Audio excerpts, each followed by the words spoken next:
My wife sent me a care package overseas containing a DNA test and a note. Don't come back. He's not yours, and neither is the house. I opened the care package from my wife with a smile on my face. 3 months into my deployment in Kuwait, any reminder of home felt like Christmas morning. Reggie sat across from me in the barracks, tearing into his own package from his parents. My smile faded as I pulled out a small white box with DNA paternity test printed on the side. A handwritten note fell onto my lap. I unfolded it with trembling fingers. Marcus, I know the truth now. Dylan isn't yours. The house was bought with money you stole. Don't bother coming home. We'll be gone by the time you read this. I stared at the note for 10 minutes. Reggie noticed something was wrong and came over to my bunk. You look like you've seen a ghost, man, he said. I handed him the note without a word. I went straight to Captain Cole's office. He took one look at my face and cleared the room. I need to call my wife, I told him. Cole nodded and let me use his secure line. Kendra's cell went straight to voicemail. I tried our home phone next. It was disconnected. Panic clawed at my chest. I called my brother Jake, who lived 20 minutes from our house. I'll go check right now, Jake promised. He called me back an hour later. Marcus, the house is completely empty. No furniture. No cars.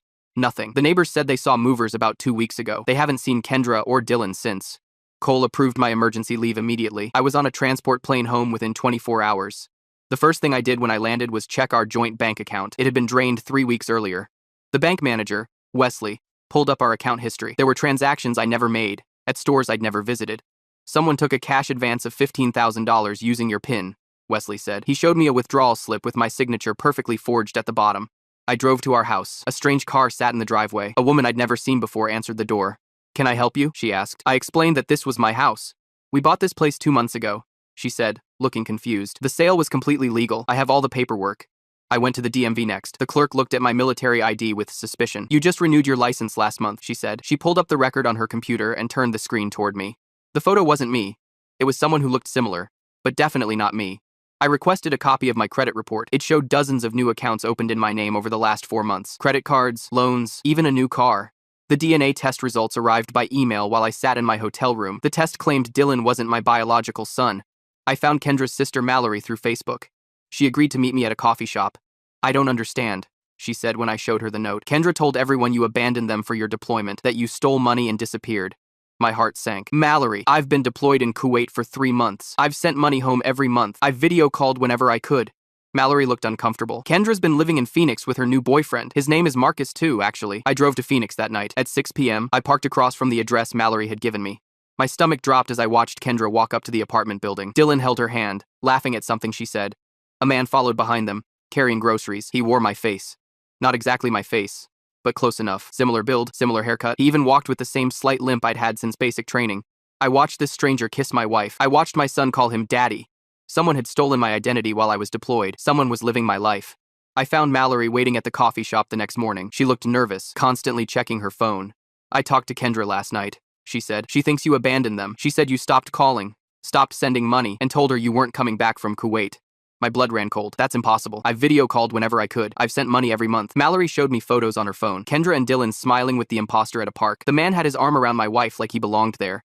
She said you two had a huge fight over video call 3 months ago. You told her you met someone else in Kuwait and weren't coming home. I slammed my fist on the table. That never happened. I've been deployed, following orders, sending money home. Someone is pretending to be me. Mallory believed me. The timeline didn't make sense otherwise. This new Marcus showed up about a week after you supposedly had that fight. Kendra said he was an old friend who helped her through the abandonment. I hired a private investigator named Desmond that afternoon. He had 20 years of experience with identity theft cases. This is sophisticated, Desmond said after reviewing everything. We need to move fast.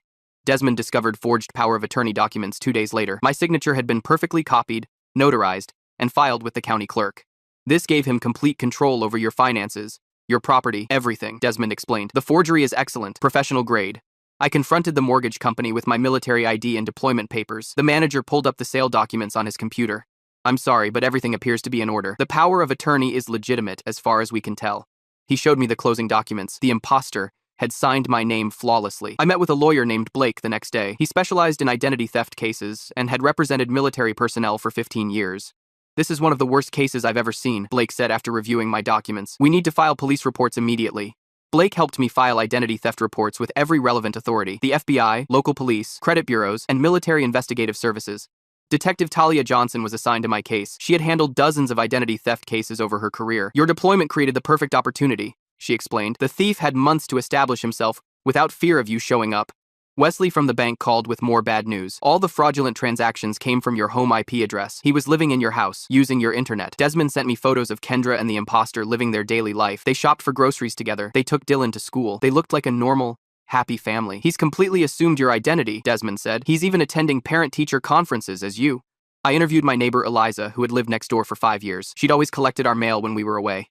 I thought it was you, she admitted. He looked so similar, and he knew details about our conversations that only you would know. Detective Talia called me with a breakthrough 3 days later. We've identified him. His name is Parker Smith. She sent me his criminal record. Parker had a history of elaborate identity theft schemes going back 12 years. He targets deployed military personnel specifically, Talia explained. He's done this to 3 other families, gets close to the wife, assumes the husband's identity, drains their accounts, and disappears. The pattern was always the same. He'd research his targets thoroughly, learning personal details from social media. He'd approach the wives, claiming to be an old friend of their husband. Blake helped me develop a strategy to confront Kendra and Parker. We needed solid evidence and police backup. We need to be careful, Blake warned. He's convinced your wife that you're the imposter now. This won't be easy. I stared at the photos of Parker with my family. He was sleeping in my bed. He was hugging my son. He was kissing my wife. I'm ready, I told Blake. Let's take this bastard down. I parked across from their apartment building in Phoenix at dawn. Desmond sat in the passenger seat with his camera ready. We needed to document everything. They follow the same routine every day, Desmond said. Parker leaves at 7:30 a.m. to go to work. Kendra takes Dylan to school at 8:15. We watched the building for 3 days. Parker wore my clothes, drove a car bought with my money, and lived my life. The rage I felt was indescribable. Desmond gathered evidence of Parker's previous identity thefts. He targeted 4 other military families in the past decade. He's meticulous, Desmond explained. He studies his targets for months before making contact. Social media is his research tool. Detective Talia confirmed Parker had been released from prison 2 years ago. He'd served time for identity theft and fraud against a Marine deployed in Afghanistan. Blake helped me secure a court order to search the apartment. Talia arranged for police backup to be ready when we made our move. We'll confront them when Kendra returns with Dylan, Blake said. Parker will be at work then. The moment came on Thursday afternoon. I watched Kendra's car pull into the parking lot. Dylan jumped out, backpack bouncing as he ran toward the building. My heart ached seeing my son. He'd grown taller in the months I'd been gone. I approached them as they reached the building entrance. Kendra, I called. She turned, confused at first. Then her eyes widened in shock. She grabbed Dylan and pulled him behind her. What are you doing here? She demanded. You said you were never coming back. I kept my distance, hands visible. Kendra, you've been lied to. I never said that. I've been deployed in Kuwait for the past 3 months.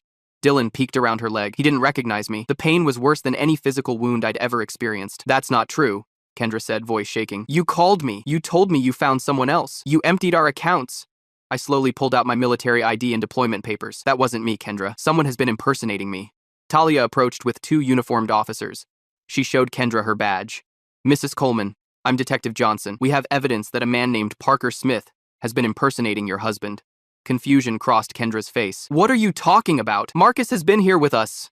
The apartment building door opened. Parker stepped out, freezing when he saw me. For 1 second, pure panic flashed across his face. Then he composed himself and smiled. What's going on here, babe? He asked Kendra. Talia stepped forward. Parker Smith, we have a warrant for your arrest for identity theft, fraud, and forgery. Parker bolted. Pure instinct took over. I chased him through the parking lot and tackled him between 2 parked cars. You stole my life! I growled as I pinned him down. The officers were there in seconds, handcuffing him. Kendra stood frozen, clutching Dylan's shoulders. Her face drained of color as reality crashed down on her. Talia showed her the evidence. Photos of Parker's previous victims, his criminal record, the forged documents. He's done this before, Talia explained gently. He targets military families while the service member is deployed. Kendra collapsed onto a nearby bench. But he knew everything about us. He knew how Marcus and I met. He knew our inside jokes. Social media, I said. Our entire relationship was documented online. All our photos, our stories, everything. The officers searched the apartment. They found a box containing my personal documents, my birth certificate, social security card, military records, all stolen from our home. Parker's laptop revealed evidence of his other identity thefts. He had files on 3 other military families he was researching for future targets. Dylan watched everything with wide, confused eyes. Mommy, why are the police taking Daddy away? Kendra broke down completely. That's not your daddy, Dylan. This is your real daddy. She pointed at me, but Dylan shook his head. No, he's not. Daddy has the scar on his hand from when he cut it, fixing my bike. My blood ran cold. I had no such scar. Parker had created false memories with my son. Talia led Parker to the police car. He smirked at me over his shoulder. They loved me more than they ever loved you, he taunted. I showed Kendra proof of my deployment. My emails to her that went unanswered. The money transfers that were redirected. The video calls I tried to make that were blocked. He intercepted everything, I explained. He made you think I abandoned you. Kendra stared at the evidence with horror. He said you stole money, that you had gambling debts, that you wanted to start a new life without us. Dylan watched his mother sob uncontrollably. He looked at me with suspicion and fear. You're not my daddy, he insisted. My daddy knows my favorite dinosaur is a T-Rex. Triceratops, I corrected gently. You've always loved triceratops because they have 3 horns, and you were 3 when you first saw one at the museum. Recognition flickered briefly in his eyes. Then confusion returned. Parker studied everything about us, I explained to Kendra. He became me in every way he could. Kendra looked up, mascara streaking her cheeks. How could I not have known? How could I have been so stupid? You weren't stupid, Talia said. He's a professional con man. This is what he does. I watched my family, strangers to me now, trying to process the unimaginable truth. The man they loved was a fiction. The life they'd been living was built on lies. And I was the stranger who had come to tear it all down. Parker's trial began 3 months after his arrest. I sat in the courtroom watching him plead not guilty despite the mountain of evidence against him. He's trying to delay the inevitable, Blake explained. Blake had 20 years of experience with identity theft cases and had seen this tactic before. The prosecutor presented document after document showing Parker's elaborate scheme: bank statements, forged signatures, fake IDs. The evidence was overwhelming. Kendra testified about how Parker had convinced her I'd abandoned our family. She broke down on the stand describing his manipulation. He showed me emails that looked like they came from Marcus, she said through tears. He had screenshots of video calls where Marcus supposedly told me he wasn't coming home. The jury took less than 2 hours to find Parker guilty on all counts. The judge sentenced him to 15 years in prison. This was a sophisticated scheme targeting a military family during deployment, the judge said. The court finds this particularly reprehensible. While the legal system dealt with Parker, I worked with Blake to reclaim my identity. We spent weeks contacting credit bureaus, banks, and government agencies. This is going to take time, Blake warned me. Identity recovery doesn't happen overnight. The house was the most complicated issue. The new owners had purchased it legally, even if the sale was based on fraud. Blake filed a lawsuit against the title company and mortgage lender. After 6 months of legal battles, the court ruled in my favor. The sale is nullified, Blake told me. The title company has to compensate the buyers, but the house is yours again. Financial institutions gradually restored my credit and accounts. Wesley at the bank personally oversaw the recovery of nearly $50,000 that Parker had stolen. We've implemented new verification protocols for military personnel, Wesley explained. Your case exposed serious vulnerabilities in our system. Rebuilding my relationship with Dylan was the hardest part. He didn't remember me and still asked for the other daddy during our first supervised visits. Children are resilient but confused by this situation, the family therapist told us. Be patient and consistent. I brought old family photos to our visits. I reminded Dylan of the camping trip we took when he was 4, the Halloween when he dressed as a dinosaur, the bedtime stories I used to tell him. Remember Mr. Wiggles? I asked him, showing him his old stuffed penguin that I'd kept in my deployment bag. Recognition flickered in his eyes. You used to make him talk in a funny voice, Dylan said quietly. It was our first real breakthrough. Kendra started therapy to process Parker's manipulation. The therapist specialized in victims of psychological abuse. He targeted me because Marcus was deployed, Kendra explained during one of our joint sessions. He approached me at the grocery store, claiming to be an old friend of yours from high school. Parker had studied our social media accounts for months before approaching her. He knew details about our relationship that seemed impossible for a stranger to know. He showed me fake news articles about soldiers stealing money before deployment, she continued. When our bank account showed unusual transactions, he convinced me you were responsible. We moved back into our house after the court case was settled. Dylan was hesitant at first, but soon found comfort in his old bedroom. The toys remember me, he told me one night as I tucked him in. I felt hope for the first time in months. Captain Cole arranged for me to finish my deployment with a stateside assignment. He ensured the military provided support for our family's recovery.